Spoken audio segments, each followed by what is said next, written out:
Good evening, ladies and gentlemen, and welcome to Middle Management Gamer. If you haven't played Blaster Master, here are 5 reasons that you should. Reason number 1, it's a really cool story. It follows our protagonist, Jason, as his pet frog escapes and jumps off into the backyard, where it lands upon unattended toxic waste.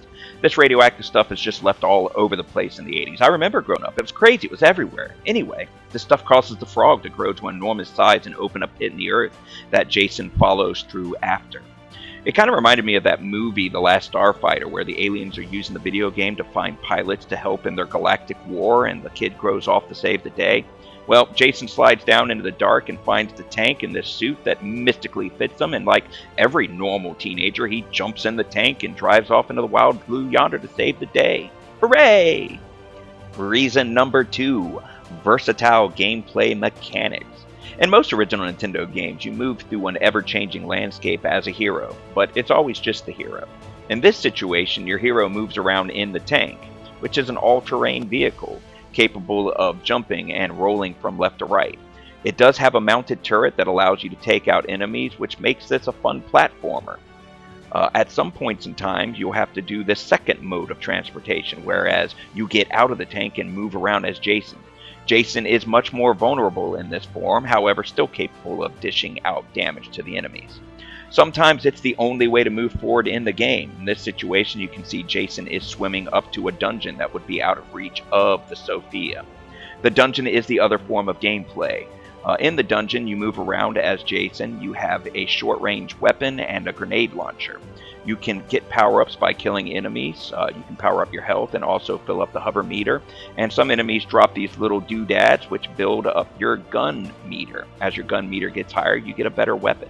There's also power-ups for the tank. There's 3 different sub-weapons. There's the lightning bolt, there is the tri-missile, and the homing missiles. The homing missiles are really cool, my favorite.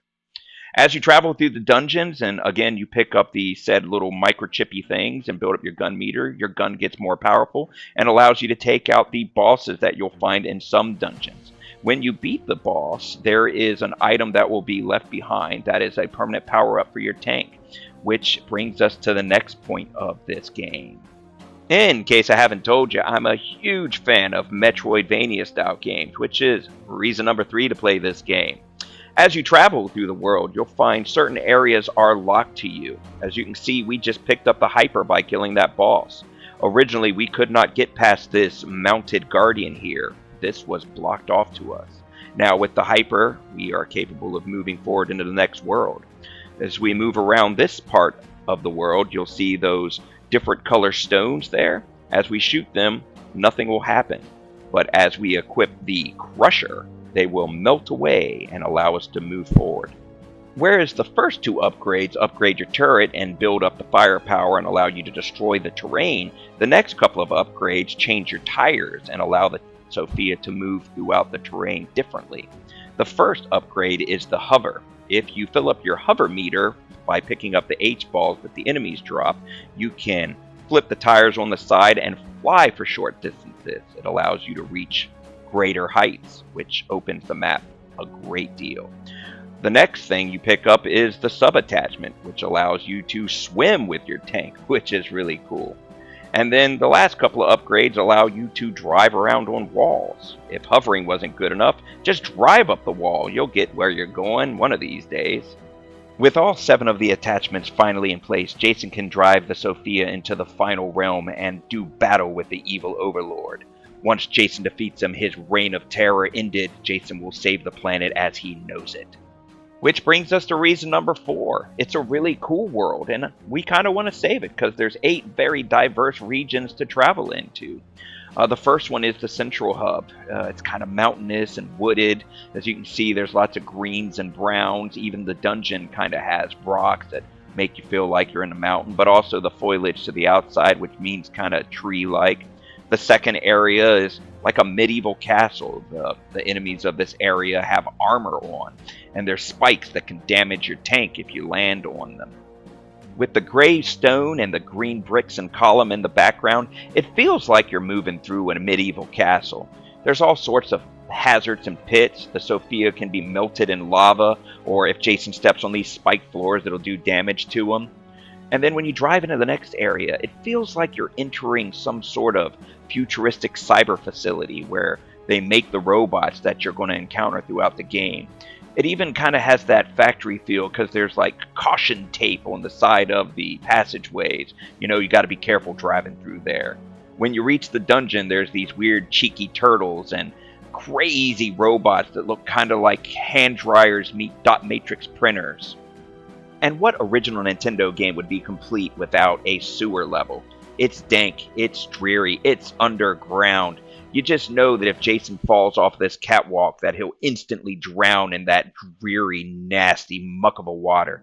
And as we proceed farther and farther down through the sewer, you just have to expect Michelangelo to jump out, scream cowabunga, and offer you a slice of pepperoni pizza.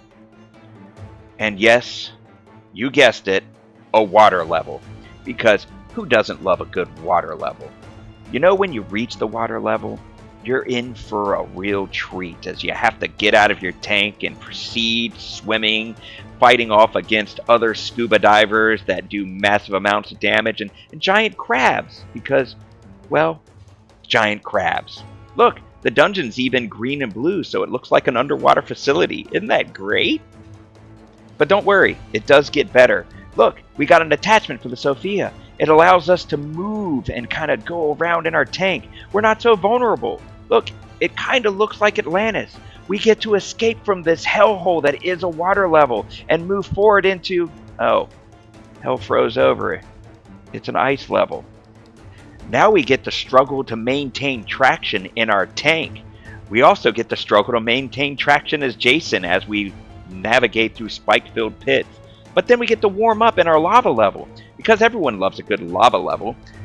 You know, if you fall into that stuff, it's going to kill you. Maybe not instantly, but you're going to die pretty quickly. However, there is an upside. There's a Dig Dug part to this level, and I love Dig Dug. If you never played Dig Dug, I'm not going to do a video about it, because shame on you. Everybody should have played Dig Dug by now. It is one of the greatest games of all time. But I digress. Move through the fire level and you get to the final area. Here you will have to put to good use everything that you've learned so far. I don't need to show you much of the final level for you to get the gist of it. Just know that there's spikes everywhere, and you're going to run into them a lot. This is where the difficulty gets really amped up. And that brings us to the final reason to play Blaster Master, the difficulty payout. As you play through the game, you've encountered numerous bosses. As you can see from this boss battle right here, I just kind of danced around him. I don't even think he hits me. I just kind of wander around the stage, shooting at him, basically doing damage to him as I see fit. His pattern's predictable and easy. Then they get a little bit faster, a little bit bigger. They have different attacks, different abilities. There's a little more versatility to the patterns. Now the bosses are splitting into multiple pieces and shooting at you with homing beacons and split rays, and you have to dodge, and they're moving faster. Sometimes your main gun won't even do any damage, and you have to use grenades and hit them in a very particular spot. Or maybe they just start getting bigger and bigger. Or maybe you die and you have to fight them over again with no gun at all. Or maybe it's a giant crab, because who doesn't like to fight giant crabs? Ones that shoot bubbles at you and only have one weak spot. And when you have the super powered up wave gun, it just keeps missing that weak spot over and over again. And those cool power-ups that you earn throughout the game, well, the next level's designed to make them work against you. You're going to stick to the walls and fall into spikes and explode. Instead of hovering across this pit right here, you're out. There's no recharge. You're going to drive right into the spikes again and explode. But don't worry, you have continues. Until all of a sudden, you fall through these and you die. And you no longer have continues.